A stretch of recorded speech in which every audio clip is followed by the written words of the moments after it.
Hello guys, सबैजनालाई welcome छ मेरो युट्युब च्यानलमा। It's me Srijana Thakuri. So आज चाहिँ हामी घुम्न गएको थियौँ, मेरो साथीहरू, दिदीहरू, अनि हामी चाहिँ छुट्टी पनि थियो, त्यही भएर क्यास्टल जाने भनेर हामी सल्लाह गरेको थियौँ। अनि त्यसपछि सल्लाह गरेर हामी जाँदै थियौँ। दिदी र साथी चाहिँ व्यस्त थिए पछाडि आफ्नै गफमा, म चाहिँ अगाडि आफ्नै पारामा। साथीलाई ब्याकग्राउन्ड देखाइदियो भनेको त उहाँ के भिडियो बनाउँछ साथी त हेर्नु त के खिचेको साथीले त। साथीहरू यस्तो ट्यालेन्ट हाम्रो। सो हामी चाहिँ अनि ट्रेन जाने ठाउँमा आएको थियौँ। ट्रेन पनि आएको थिएन, सानो भइसक्यो हिँड्दा त्यति हिँड्दा पनि।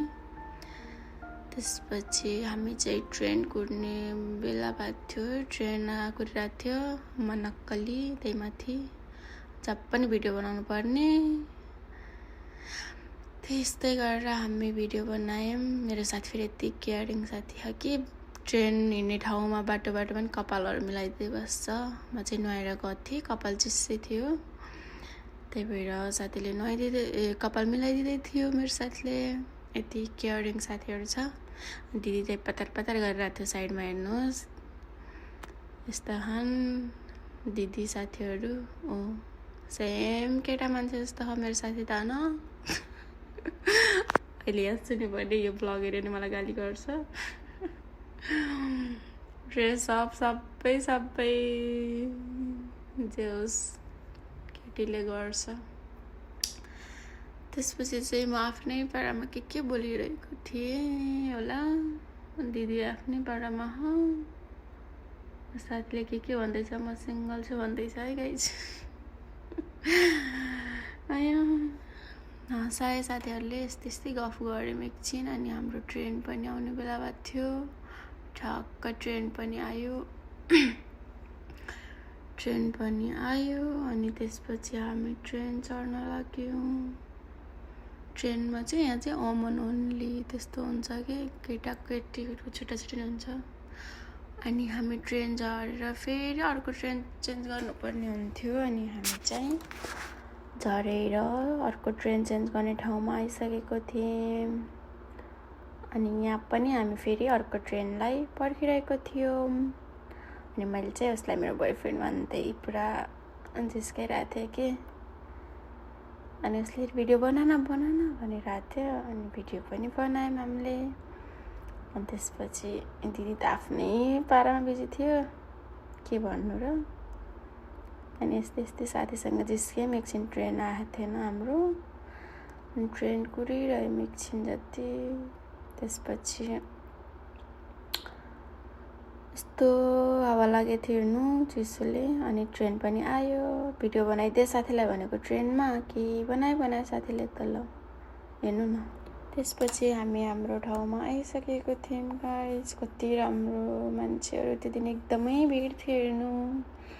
अनि हामी आफ्नै पारामा हिँडिरहेको थियो।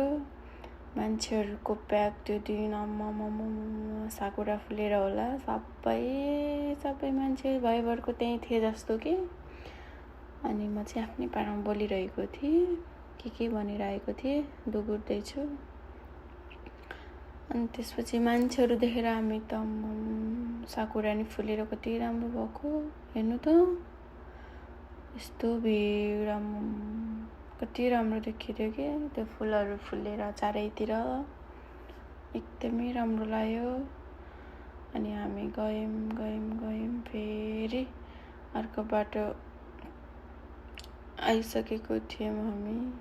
त्यहाँ चाहिँ मान्छेहरू आफ्नै पारामा हिँडिरहेको थियो, कोही फोटो खिच्दै, कोही खाँदै, कोही घुम्दै।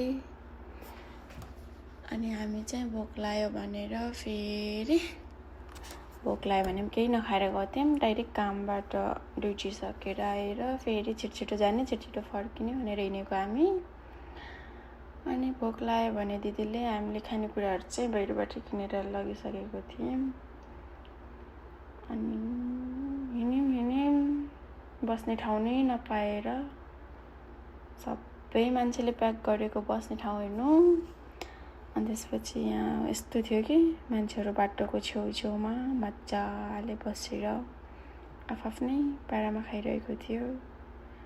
कोही फोटो खिच्दै कोही के गर्दै हेर्नु त कति रमाइलोसँग। साँच्ची जापानिजहरू लास्टै रमाइलो हुन्छ मान्छेहरू त। हाम्रो नेपालमा त लाज मान्छ यस्तो छेउछेउमा बसेर खाने, यहाँ त के छ मजाले बसेर सबै बोल्दा बोल्दा भएछ नि। हामी भोक लागेर खान लाग्यौँ छिटो। यिनीहरू भोकाएर रन्थन्या थिए अनि मलाई चाहिँ दिँदैन भनिरहेको थिएँ। अनि त्यसपछि म फेरि आफ्नै पारामा थिएँ, यिनीहरू खाँदै थिएँ। हेर्नु हामीले के किनेर लगेको थियो खानेकुरा नि 1-2 हजारको चिकन चाहिँ चिकन थियो। अनि चिकन खायौँ हामीले। अनि फेरि यो चाहिँ के हो अमेरिकन का त के हो नामै आएन मलाई। खायौँ मिठो भयो। त्यसपछि फेरि साथीले फेरि परिवारलाई दिन लायो, त्यो पान दिन लायो। उसले फेरि मेरो बुढा भन्दै हेर्नु त भनिराखेको छ। मेरो बुढाहरू आयो भन्दै परिवारलाई त्यो ब्रेड दिँदै गर्दै गरिरहेको छ। हेर्नु त तपाईँ सुन्नु त। यसरी दाना खुलाइरहेको थियो परिवारहरूलाई। साथीले चाहिँ यस्तो चारो दिइरहेर उनीहरूसँगै बोलिरहेको थियो। उनीहरू चाहिँ म चाहिँ यसको भिडियो बनाउँदै बसिरहेको थिएँ। अनि त्यसपछि चाहिँ कति धेरै आएको कि पर्यो पछि। अनि फेरि उता खानामै बिजी कोही फेरि। अनि ऊ फेरि परिवारलाई उदिनै बिजी हेर्नु। साथीहरू पनि मेरो त अनेक छन् नि। अनि फेरि हामी गफ गर्न लाग्यौँ आफ्नै पारामा, आफ्नै कमेन्टहरू निकाल्दै एकअर्कालाई बसेर त्यहाँ त्यो परिवारहरूको बारेमा के भन्दै यस्तै कमेन्टहरू निकालेर साथीहरू हामी। अनि फेरि एकछिन हामीहरू यत्तिकै गफ गर्न लाग्यौँ त्यहाँको बारेमा यताउता। अनि गफ गरिसकेपछि दिदी त्यो आफ्नै पारामा खाना बिजी छ हेर्नु त्यहाँ। अनि त्यसपछि फेरि हामी घुम्न हिँड्यौँ, खायौँ, पेट पनि अगायौँ। फेरि हेर्नु त कति राम्रो त्यो सिन। पानी परेर एकछिन हामी त्यहीँ रोकिएको थियौँ। फेरि अनि पानी रोकिएपछि हामी फेरि हिँड्दा थाकिसकेको थियो त्यो दिन चाहिँ। फेरि अनि यस्तो भिडियोहरू बनाइदेऊ भनेर साथीलाई भनेको। साथीले त के बनाउँछ